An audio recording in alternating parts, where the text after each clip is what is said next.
Okay, I'm just going to talk about my memories. So,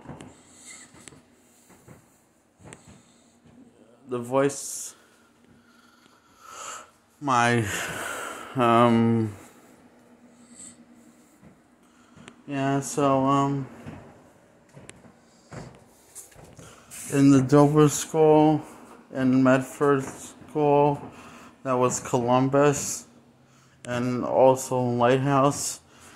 Every school hated my voice, my baby sounding voice, which is my natural voice, and the one I was born with, and so, and it gets deep when it only gets deep when it gets angry or depressed and like or exhausted like it is now. So yeah, but when it's kind of like casual or really, really happy, or have a pitch of a baby tone voice. And it has like more than one volumes to it, so it can sound really high. It can sound a high pitch or a deep voice, or somewhere in between, and like not like a 5-year-old high pitch, more like a baby high pitch voice when they're first developing their voice and first develop a voice. And I could talk at a young age, basically, since birth I somehow thought, don't ask me, I don't know how. I was able to talk, but wasn't a pro at it, put it that way. There were some words I had trouble enunciating. Okay, a lot actually, but some words I could enunciate good. Like movies, or daddy, or mommy, or, you know, stuff like that. So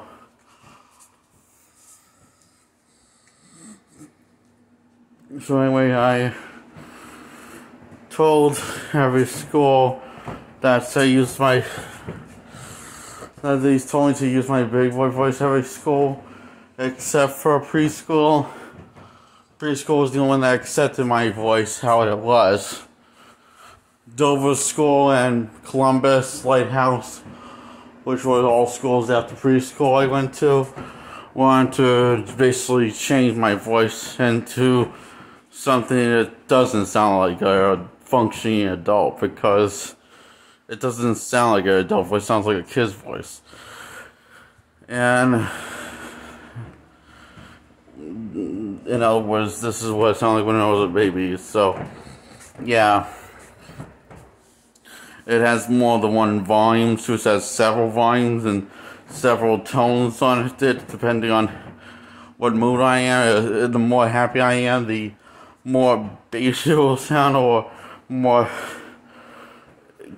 or if I'm talking casual, but I'm fairly very happy, it'll sound more bass and more high pitched, but not like what it was when I was 5, more like when I was for the first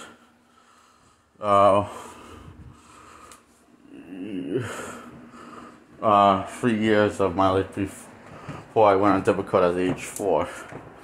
So yeah. And I remember Tegretol and Depakote both had serious negative effects on my mental health.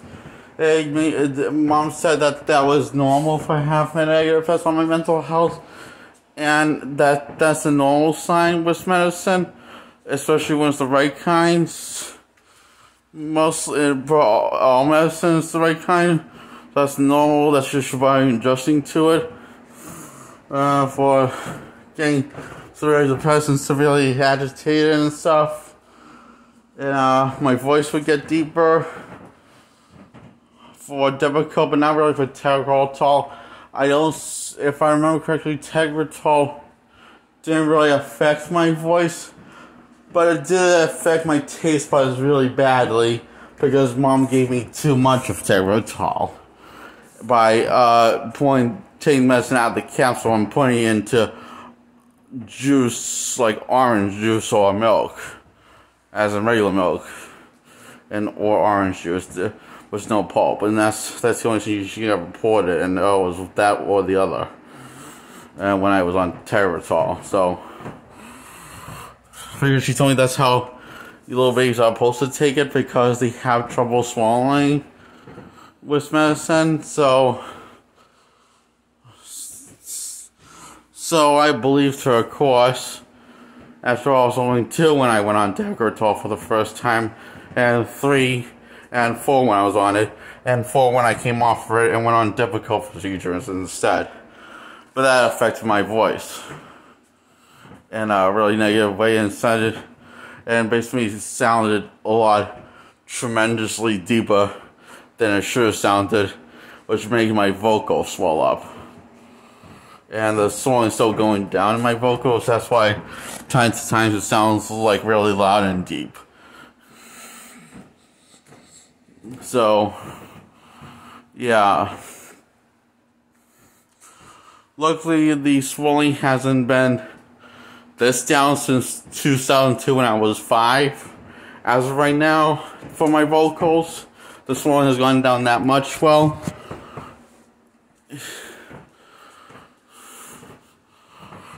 and it's like physical swelling. I can tell because I could tell even when I went on first time on Depakote, I told Mom that my vocals feel inflamed or swollen, or basically these feel like they're bigger than they're supposed to be, than normal. And she says that's normal. That's just a side effect of you getting used to the Depakote. So I believed her because I was a 4-year-old. So of course I believed her. It was 2001. I was 4, so I believed her. Well, she was my mom, so I believed her. She probably actually knew that was all this stuff was a lie, or she honestly believed it and didn't know what she was talking about. It's hard to tell with my mom when it comes to this stuff. And that was the 5 years before I lived with her, and that caused me trauma. And also the cyst I developed that's on my right foot right now. Do you see that bump? That's my cyst. My right foot cyst. And I had that when I was 3, and that caused me trauma because it always hurt to stand on it. And it started at the same size as the left foot started. That started out as in really, really small, like that small, like that size, and that kind of thick. So I didn't really thought that much of it because I knew this for some reason hurt compared to the other parts of my bottom of my feet. But I didn't say anything to Mom or my dad until once I was living with my mom, and I decided to tell my mom about it, and she says it's a cyst, and she wished I told her about it or my dad about it before she basically kicked him out of the house and had him escorted off the property.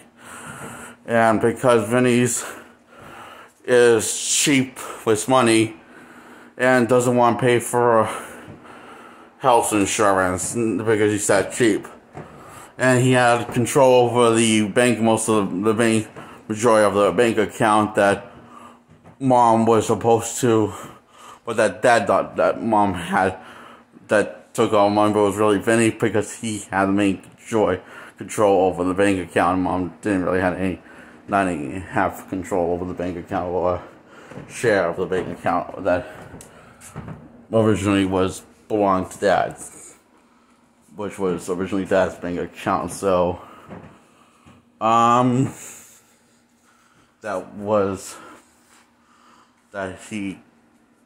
because basically a whole legal thing went through with the courts and stuff, blah blah blah, and that's how he got true control of Dad's money. And robbed him basically financially and he was then homeless and pretty much living in his truck. Basically, when he didn't have a place to sleep over. I know this because he brags. He also says this a lot, and so yeah. So mom in 2007 scheduled an appointment, but then she got diagnosed with ALS. Then she got paralyzed. For vampires, he speed up the ALS process by beating her in the head and strangling her. So Vinny reveals that he canceled the appointment to remove the cyst on my right foot, and by then it was only the right foot. At the age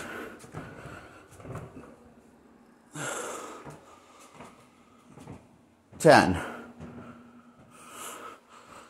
And 2007, and I found this out over summer vacation, that's when mom got paralyzed, and he decided to cancel the appointment by posing as my stepdad, and just Dave Master's old hand and just canceled the appointment. And behind mom's back, he did it, and mom doesn't know about it. So he went against appointment behind mom's back. So I don't remember ever saying anything to mom because I was kind of afraid that Vinny would just abuse me more in the head. So, and yell at me and cuss at me while doing it, and strangling me while doing it, while punching me in the head repeatedly. And I was right, because that's exactly what he did once I confronted mom and told mom what he did. I remember that day in the summer of 2007 when I was living with mom by then. And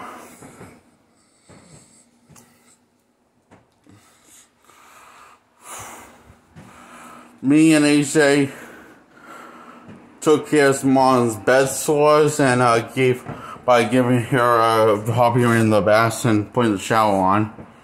And the bed sores, basically most of them popped on their own by placing mom in the tub. They actually had to pop themselves, including the ones on her armpits and her private, which was her vagina area. So we took a pin needle from a sewing kit and just pop those ones. In the armpit area and also in the vagina area. And then we shaved her from head to toe, including her private areas. And that's gotten me shaving my mom. We didn't use a regular razor, we used a buzz cutter. A buzzer. And we just just shaved the whole thing off, me and AJ. And we decided to give mom a regular, and then we basically took the knots off her hair, yanked by brushing her hair and giving her the deodorant once we cleaned up her and shaved her and stuff, and put perfume on, new clothes on her, and we did that, and that was the first time we did that, after she didn't move at all in the bed because she was paralyzed from head to toe, and then took a shower or got her hair brushed or any deodorant on or any kind of personal hygiene treatment, including brushing teeth. Because Vinny was too lazy to do that, because even though he was hired to be mom's caregiver, we ended up doing all of the work because he was out most of the time.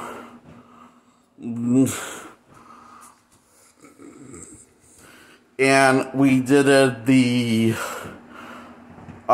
first time we cleaned her and shaved her was after the first 3 months she was paralyzed. So we decided to, me and AJ did school more often as she got sicker, and me got more in trouble with the school, and me got time out throughout the entire day, and then I got restraint time because I got physical because he didn't believe me that me and Asia were taking care of Mom. Any of it. So, because he said Vinny does all of it, so. And I just couldn't take even the first time, so I just got finally right away and then got restrained for the rest of the day until the bus drivers came. And then it was time for the bus drivers to harass me every day from 2007 to 2010. Harass me and insult me, call me a stupid kid and stuff, and tell me to shut up all the time because I just wouldn't shut up, and say I'm a good kid when I shut up. Oh, the memories. So yeah, those cunts I hope die of cancer and ALS and COVID-19 all at once, and they get the worst symptoms of those 3 illnesses that kill people, and the worst kind of cancer. So, the A bus driver and the A who is the monitor who's supposed to keep these things under control, but this actually makes things worse. Her job was supposed to keep kids relaxed and under control, not interrogate them and tell them to jump out of a bus and encourage them to do that. I know this because the A did that to a kid that said he was going to kill himself and jump out of the bus. And he says, go ahead, do it. Go ahead, do it. No one will miss you, the bus driver said. And the A said that to the same thing. I said, will you cunts to shut up? Hey, show respect to your elders. And I said, I told the kid out of it, and then I ended up getting in trouble because I threatened the bus driver because the cunt was apparently a threat word, and I basically pointed out you're encouraging someone to kill themselves. Why? I'm thinking to myself, you're encouraging someone to kill themselves, a minor. Doesn't that seem wrong to you? I'm thinking, and I just told them to go fuck themselves. And I didn't say that. I said, go fuck yourself, cunts. Both of you, I said, because they're both cunts. And I had those bus drivers from day one when I went to Lighthouse till when I was 14 years old in 2011. And day one, I was 9 years old when I went to Lighthouse. And 2007 before my 10th birthday, so. And I had to put up with this shit every fucking day. It was fucking stupid how the Lighthouse always sided with the bus drivers and the A monitors. And another thing that they traumatized me for, because they sent me to timeout and escort me to timeout and restrain me and then escort me to timeout just because I didn't want her to give them coffee and donuts to show my appreciation. Because why should I appreciate to 2 of the most miserable, fucking annoying cunts on the planet next to more than Vinny and Uncle Paul? And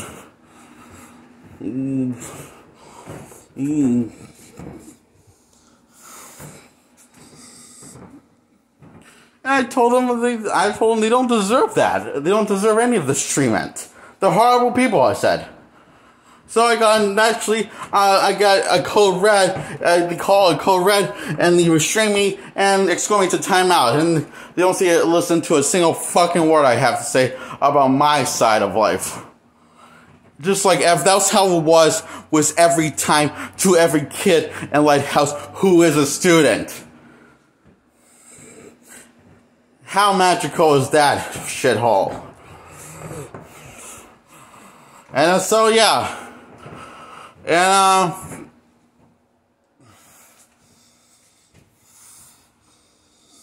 I'm so glad I got on the bus first after that, because I just couldn't take much more. You know, I never assaulted them except for try to kill everyone on the bus by string the bus driver with the seatbelt. And she says, what are you doing? And she says, you're going to kill us both. And I said, that's fine by me. If we go down, you go down, we all go down. And I did that the day that they decided to encourage a kid to commit suicide on the bus. So, they just talked, because they kept on telling me how much of a disrespectful piece of shit I am, that little disrespectful piece of shit I am, because I'm such a brat. Those were the words they said over and over again, and I just like said, please, for God's sake, I just said to my sis, I was just trying to hold it together, and I just yelled at them, shut up! On the top of my voice. And then he says, you shut up. You show respect to your elders. And then, you know, and that was the bus driver that said it. And what I did? I strangled her with the seatbelt while she was driving on the highway. And I don't regret it. I just regret I didn't accomplish it and kill us all. Because maybe I wouldn't be living with this misery to this day. And this pain. Psychological pain. Because not like these ever listened to me. So why should I feel bad that I didn't listen to them about killing herself? And the aide lunges on me and tries to yank me off the bus ride. And wonder what it is? I just slapped the bitch in the face, telling her to fuck off. Out loud. While doing it.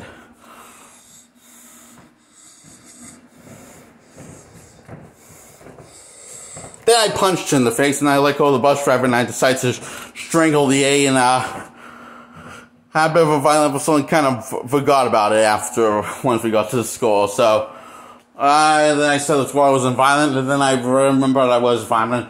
But for good reasons, they provoked me, and they deserved to die. Both of them, which is all of them, the A and the bus driver. They deserve death!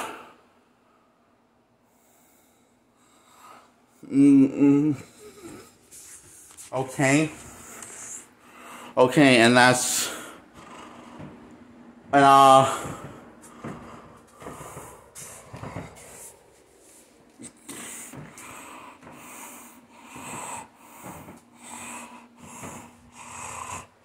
see, that's all I gotta say.